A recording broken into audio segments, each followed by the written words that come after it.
Ya mungkin itu dingin di malam hari. Jadi David lanjut masuk ke dalam rumah. Dan ketika ia masuk, ia melihat rumahnya seakan seperti lobi hotel dengan dekorasi Halloween.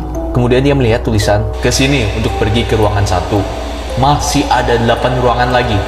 Pergi ke ujung dan menangkan hadiahmu." David tertawa melihat tulisan tantangan ini dan melanjutkan perjalanannya ke ruangan pertama. Dan isi ruangan pertama itu sangat amat mengecewakan. Seakan seperti rumah hantu tanpa budget. Jadi ia langsung ke ruangan kedua. Ketika ia buka pintu ke ruangan kedua, tiba-tiba keluar asap.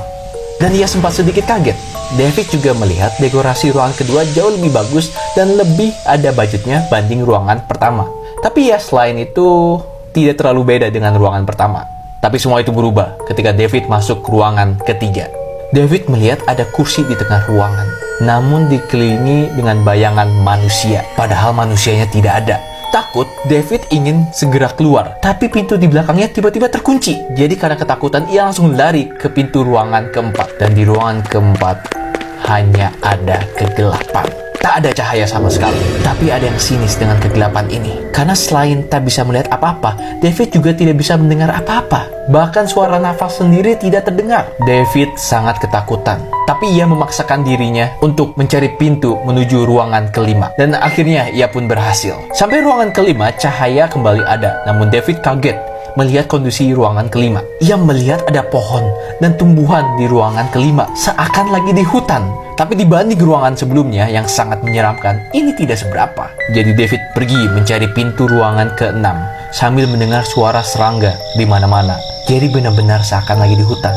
Tiba-tiba ada nyamuk yang menggigit dan David langsung menamparnya. Ia bisa merasakan nyamuk itu di tangannya. Hanya saja, waktu ia melihat tangannya, ia tidak melihat apa-apa. Lebih banyak nyamuk datang menggigit David, tapi ia tidak melihat apa-apa. Tiba-tiba serasa ada banyak serangga menggigit kakinya. Hanya saja, ia tidak melihat satupun serangga. Seakan ini semua hanya halusinasi. Ia pun menjadi tergesa-gesa, panik, dan kesakitan. Tapi ia paksakan diri untuk mencari pintu. Dan pada akhirnya, ia sampai ke ruangan ke-6. Di ruangan ke-6, ia melihat ruangan sama seperti ruangan ketiga. Hanya tidak ada bayangan manusia. Tapi yang seram di ruangan ini adalah, ia tidak bisa melihat pintu ke ruangan ke-7. Dan pintu yang ia gunakan sebelumnya juga menghilang. Panik, stres, dan paranoid. David memukul-mukul dan mencakar tembok untuk mencari jalan keluar. Dan di saat itulah ia mendengar